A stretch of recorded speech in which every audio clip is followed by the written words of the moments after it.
이 새벽에 가장 무엇보다 먼저 하나님 말씀 앞에 나오는 우리 여러분들 가운데 하나님 말씀이 깨달아지고 그 말씀 가운데 놀랍게 일하시는 하나님을 만나는 은혜가 있기를 주님의 이름으로 축원드립니다. 앞서 하나님께서는 언약궤를 통해서 블레셋을 치셨습니다. 결국에 그 언약궤가 이스라엘 벳세메스로 돌아오게 되었습니다. 그런데 참 난감한 일이 벌어졌습니다. 이 벳세메스 사람들이 함부로 하나님의 궤를 들여다보다가 수많은 사람들이 죽고 만 것입니다. 이제 간신히 이스라엘로 돌아왔는데, 이 언약궤가 이제 돌아왔는데 다시금 이 언약궤는 기럇 여아림으로 또 보내지게 됩니다.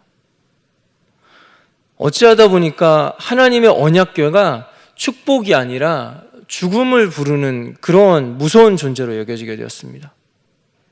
하나님과 하나님의 궤를 거룩하게 존귀하게 여겨야 하는 것이 당연한 일이고 마땅한 일인데, 지금껏 그 언약궤를 맡았던 어떤 사람들이나 그 백성들은 하나님을 경외하지를 않았습니다. 그런 면에서는 하나님의 궤를 자기들의 어떤 전리품 정도로 여겼던 블레셋이나 돌아온 언약궤를 호기심으로 열어보고 구경했던 벳세메스 사람들이나 별 다를 바가 없었습니다. 하지만 오늘 말씀의 기럇 여아림 사람들은 달랐습니다. 불길한 죽음의 상징처럼 여겨서서 블레셋에서도 이리 미루고 저리 미루고 서로 떠미루고, 이스라엘 백성인 벳세메스 사람들도 공포에 질려서 얼른 다른 지역으로 보내고 싶어 했던 이 여호와의 궤를 직접 벳세메스로 가서 모시고 옵니다. 1절 말씀입니다. 기럇 여아림 사람들이 와서 여호와의 궤를 옮겨 산에 사는 아비나답의 집에 들여놓고 그의 아들 엘리야사를 거룩하게 구별하여 여호와의 궤를 지키게 하였더니, 다른 이들은 두려워하고 가까이 가기도 꺼리는 그 여호와의 궤를 이들은 가서 모셔드립니다. 그리고 그냥 모셔드리는 것이 아니라 직접 가서 모셔드립니다. 언약궤를 아무 곳에나 두지도 않습니다. 하나님의 언약궤를 아비나답의 집으로 모셔드립니다. 그리고 아비나답의 아들 엘리야사를 거룩하게 구별하여서 여호와의 궤를 지키는 사람으로 세웁니다. 앞서 나왔던 백성들의 어떤 사람들의 모습과 태도와는 확연히 다릅니다. 단순히 어떤 재앙을 피하려고 그 궤를 소중히 다루는 것이 아니라 하나님을 경외하는 마음이 이 가운데 나타나고 있습니다. 그리고 그런 태도로 여호와 하나님을 섬길 때에 하나님께서는 이스라엘 백성들에게 축복이 되어 주십니다. 오늘의 2절 말씀입니다. 궤가 기럇 여아림에 들어간 날부터 20년 동안 오래 있은지라 이스라엘 온 족속이 여호와를 사모하니라. 기럇 여아림 백성들과 같은 이런 사람들이 있었기 때문에 하나님과 하나님의 백성들 사이가 화평할 수 있었습니다. 온 백성들이 여호와를 사모하는 것, 그것이 얼마나 이스라엘 백성들에게 축복이 되었는지요. 오늘 우리에게도 하나님 간절히 사모하는 그 은혜가 있기를 원합니다. 블레셋이나 벳세메스 사람들처럼 하나님을 경외하지 못했던 그런 이들에게는 하나님의 임재가 심판이고 공포일 수도 있습니다. 그러나 하나님은 그 자녀들에게 복 주시는 하나님이신 줄 믿습니다. 성경의 신명기 이 말씀은 이렇게 말씀하고 있습니다. 내가 오늘 하늘과 땅을 불러 너희에게 증거를 삼노라. 내가 생명과 사망과 복과 저주를 내 앞에 두었은즉 너와 내 자손이 살기 위하여 생명을 택하고 내 하나님 여호와를 사랑하고 그의 말씀을 청종하며 또 그를 의지하라. 그는 내 생명이시요 내 장수이시니 여호와께서 내 조상 아브라함과 이삭과 야곱에게 주리라고 맹세하신 땅에 내가 거주하리라. 하나님께서는 분명하게 그 백성들 가운데 생명과 사망을 두셨지만은 그 생명을 찾고 구하고 붙잡으라고 말씀하고 계십니다. 하지만 또한 이 복은 무조건적이지만 않습니다. 하나님께서 엘리의 집에 예언하셨던 그 말씀 가운데서 이렇게 말씀하셨습니다. 나를 존중히 여기는 자를 내가 존중히 여기고 나를 멸시하는 자를 내가 경멸하리라. 결국에는 하나님을 어떻게 대하는가, 우리 하나님을 어떻게 모시는가, 하나님을 향한 그 태도를 오늘 성경은 말씀하고 있습니다. 우리는 하나님을 어떻게 대하는 사람입니까? 블레셋이나 벳세메스 사람들처럼 그와 같은 사람들이 되시겠습니까? 아니면은 오늘 말씀에 나타난 기럇 여아림 사람들 같은 그러한 사람들이 되시겠습니까? 하나님이 주시는 복이 나만 잘 되는 데서 그치지가 않습니다. 오늘 말씀을 보면은 여호와를 경외함과 그로 인한 생명의 복이 그 지경을 넓히면서 점점 퍼져가는 것을 볼 수 있습니다. 이스라엘의 온 족속이 여호와를 사모하니라. 오늘 본문에 말씀하신 대로 우리가 하나님을 정말로 귀하게 여기고 그리고 하나님을 경외할 때 우리의 지음받은 목적대로 복의 통로로 살게 될 것입니다. 단지 개인이 어떤 복을 받는 것 그 이상으로 나를 통해서 이 나라와 민족이 복을 받게 되는 그러한 역사 있기를 주님의 이름으로 축원드립니다.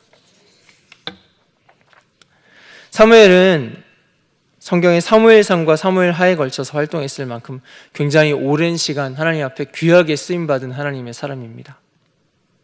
하지만 실질적으로 부르심을 받은 이야기와 그리고 왕을 세우게 된 이후에 이제 왕이 다스리고 통치하는 그 이야기를 제외하고 나면은 그 가운데 부분에 사무엘이 단독으로 하나님의 부름받은 선지자로 쓰임받은 기간은 사실은 오늘 7장 말씀 딱 한 장입니다.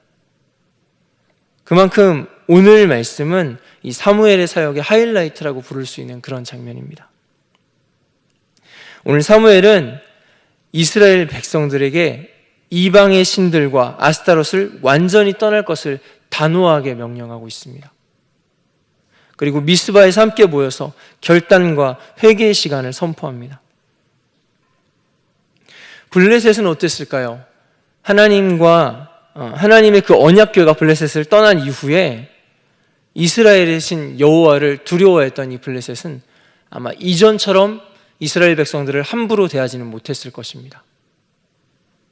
하지만 이스라엘 백성들 역시 하나님 앞에서 그리 떳떳하지 못했던 것으로 보입니다.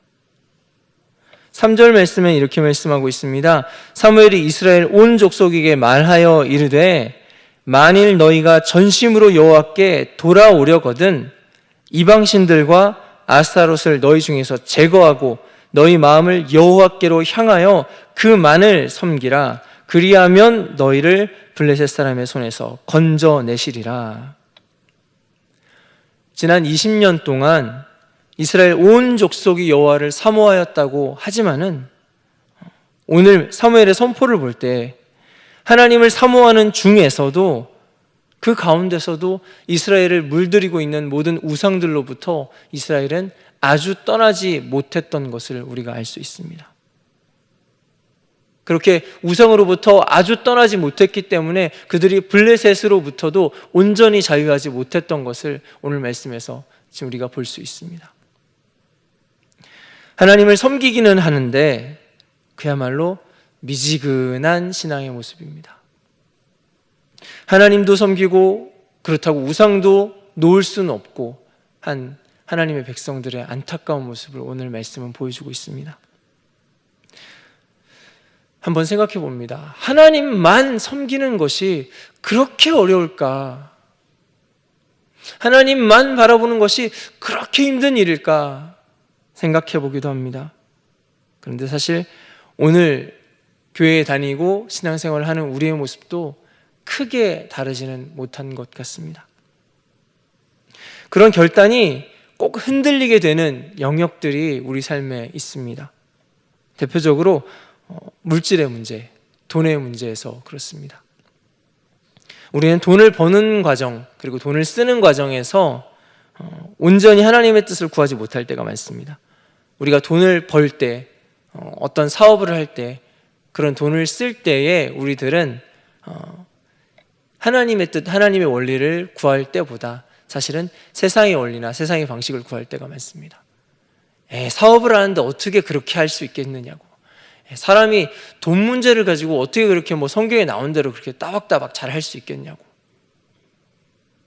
또 한 가지 우리가 많은 유혹에 흔들리는 그런 장면이 자녀에 관한 영역입니다.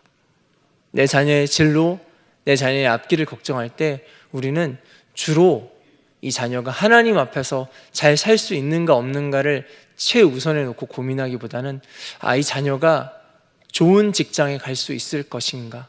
여기서 좋은 직장은 하나님 앞에 잘 쓰임받는 직장이 아니고 돈을 많이 벌 수 있고 편안하게 일할 수 있고 남들에게 무시당하지 않을 수 있는 그런 좋은 직장을 갈 수 있을 것인가를 우리는 우선으로 고민할 때가 많습니다. 그 앞길을 걱정하는 원리들이 대부분 사실은 세상의 원리일 때가 참 많습니다. 심지어는 하나님께 이 자녀에 대한 하나님의 뜻을 구했다가 혹시 하나님께서 탄탄대로가 아닌 다른 길을 말씀하실까 봐 덜컥 겁이 나기까지 합니다. 이스라엘도 그런데 똑같은 모습이었습니다.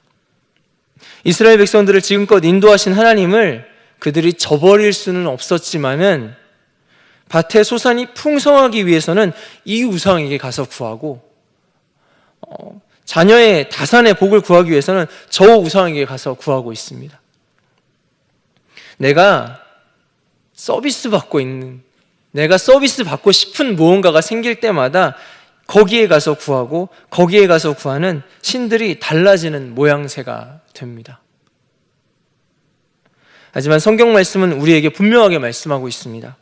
너희 마음을 여호와께로 향하여 그만을 섬기라. 그리하면 너희를 블레셋 사람의 손에서 건져내시리라. 이것은 단지 어떤 블레셋이라는 한 가지 커다란 문제를 가지고 이야기하는 것이 아닙니다. 이스라엘의 가장 큰 고민거리였던 블레셋도 해결하시는 하나님께서 다른 문제들은 해결하시지 못하셨을까요? 우리 삶의 가장 큰 문제를 해결하시는 분이 하나님이신 줄 믿습니다. 또한 그보다 작은 문제들도 능히 해결하시는 우리 하나님 되시는 줄 믿습니다. 그래서 하나님을 온전히 인정하는 이들에게는 다른 우상들이 필요가 없습니다.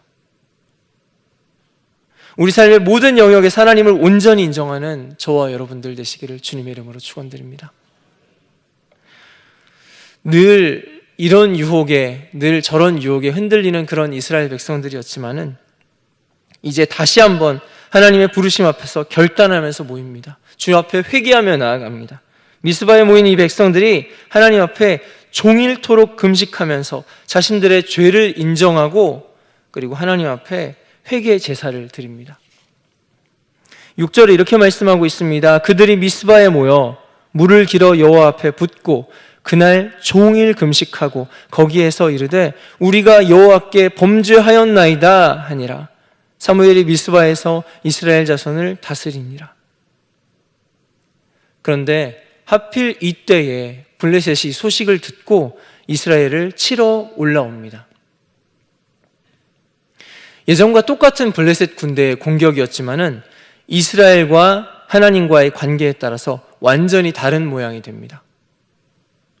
만일에 이스라엘 백성들이 회개하지 않고 우상과 함께하고 있었던 그때였다면은 이 전쟁은 완전히 당할 수밖에 없는, 피할 수 없는 고통이었을 것입니다. 그 싸움은 그냥 이스라엘 백성들의 싸움입니다. 약하니까 당연히 패배하는 그런 전투가 되고 맙니다. 하지만은 이제 상황이 달라졌습니다. 지금 블레셋이 쳐들어오는 것은 즉 하나님과 이스라엘 백성들과의 관계가 회복되고 우상들을 정리하고 여호와만 섬기겠습니다. 우리가 이제는 주님께로 돌아서겠습니다. 회개하고 결단한 이때에 블레셋 사람들이 쳐들어온다는 것은 하나님의 살아계심을 그 백성들에게 보여주시는 오히려 그 기회가 되는 줄 믿습니다. 회개하면서 하나님의 도우심만 구하는 이스라엘 뒤에는 만군의 여호와 하나님이 함께 계십니다. 이 싸움은 이미 여호와 하나님의 싸움이 되었습니다. 이전과는 다를 바 없이 강력한 블레셋 군대가 쳐들어옵니다. 이전과는 다를 바 없이 여전히 연약한 이스라엘 백성이 여기 있습니다. 하지만 하나님과 이스라엘과의 관계가 달라지자 완전히 다른 상황이 됩니다. 9절 10절에 이렇게 말씀하고 있습니다. 사무엘이 젖 먹는 어린 양 하나를 가져다가 온전한 번제를 여호와께 드리고 이스라엘을 위하여 여호와께 부르짖음에 여호와께서 응답하셨더라. 사무엘이 번제를 드릴 때에 블레셋 사람이 이스라엘과 싸우려고 가까이 오매 그날에 여호와께서 블레셋 사람에게 큰 우레를 발하여 그들을 어지럽게 하시니 그들이 이스라엘 앞에 패한지라. 아멘. 그들이 이스라엘 앞에서 패한지라. 그들이 하나님의 백성들 앞에서 패한지라. 정확히는 하나님이 도우시는 이스라엘 앞에서 패한지라입니다. 우리에게 다가오는 모든 문제와 대적들도 때로는 블레셋처럼 강할 수도 있습니다. 우리는 여전히 부족하고 연약할 수도 있습니다. 누가 보아도 뻔한 전쟁입니다. 이길 수 없습니다. 그러나 하나님과 우리와의 관계가 달라진다면, 여호와 하나님과 하나님의 백성과의 관계가 달라진다면 이 전쟁은 여호와의 싸움이 될 줄 믿습니다. 주께서 큰 우레를 발하실 것입니다. 하나님과의 관계가 우리의 모든 여건과 상황을 역전시키실 것입니다. 어떤 능력과 어떤 권세보다 더 크신 우리 하나님 붙잡는 저와 여러분들 되시기를 주님의 이름으로 축원드립니다. 결국에 오늘 말씀은 이 전쟁이 하나님의 싸움이었다고 증거하고 있습니다.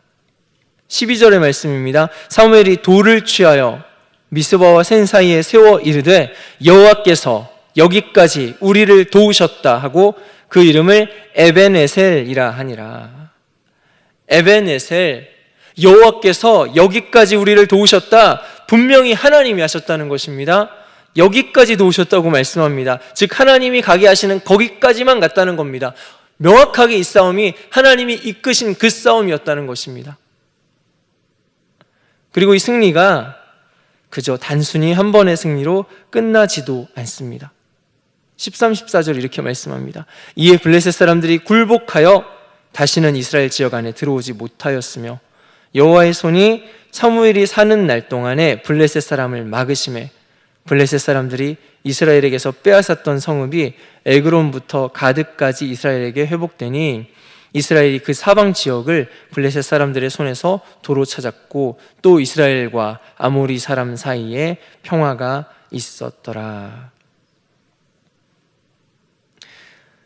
오늘 하나님의 백성들이 하나님 앞에 그 관계가 회복되고 여호와만을 붙잡을 때 놀라운 하나님의 역사가 일어나게 된 줄 믿습니다. 사무엘은 일평생 블레셋과 이스라엘의 간의 그 평화를 위해서 산 것이 아니었습니다. 오히려 사무엘의 삶은, 그 사역은 일평생 하나님과 이스라엘 백성들 사이의 평화를 위해 그는 그 삶을 내어 바쳤습니다. 오늘 말씀을 보면서 그날의 사무엘의 그 외침이 우리 가운데도 들리는 듯합니다. 만일 너희가 전심으로 여호와께 돌아오려거든 이방 신들과 아스타롯을 너희 중에서 제거하고 너희 마음을 여호와께로 향하여 그만을 섬기라. 그리하면 너희를 블레셋 사람들의 손에서, 너희를 너희의 모든 강력한 문제 가운데서, 너희를 너희가 가진 가장 큰 그 문제 가운데서 건져내시리라.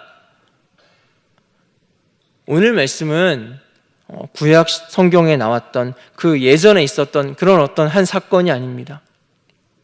하나님과의 관계가 한 민족을, 한 개인을, 한 나라를 어떻게 변화시킬 수 있는지를 보여주고 있는 말씀입니다. 하나님께서는 그렇게 우리의 삶도 능히 변화시키실 것을 우리에게 보여주고 있는 말씀인 것입니다. 너희도 이렇게 살아가라. 너희도 이렇게 싸우고 너희도 이렇게 승리해라. 우리에게 말씀하시는 하나님의 명령인 줄 믿습니다. 참 아쉽지만 성경은 우리에게 아무런 문제 없는 그런 인생을 약속하시지는 않습니다. 하지만 오늘 말씀은 이 세상의 모든 문제 가운데 해결자 되시는 그런 하나님과의 관계를 말씀하시고 계십니다. 여러분, 이 관계가 능력인 줄 믿습니다. 우리 눈앞에 상황이나 문제나 우리의 힘이나 우리의 능력이 아무것도 달라지지 않는다고 해도 우리 하나님과의 관계가 바뀌게 되면은 우리의 인생이 달라지게 될 줄 믿습니다. 그리고 언젠가는 아마 우리도 오늘 말씀에 이스라엘 백성들처럼 고백하게 될 것입니다. 에베네셀, 하나님이 여기까지 우리를 도우셨습니다.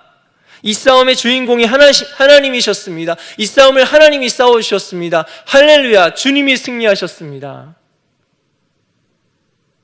눈앞에 어떤 어려움보다 우리와 함께 싸우시는 그 하나님을 주목하는 저와 여러분들 되기를 원합니다.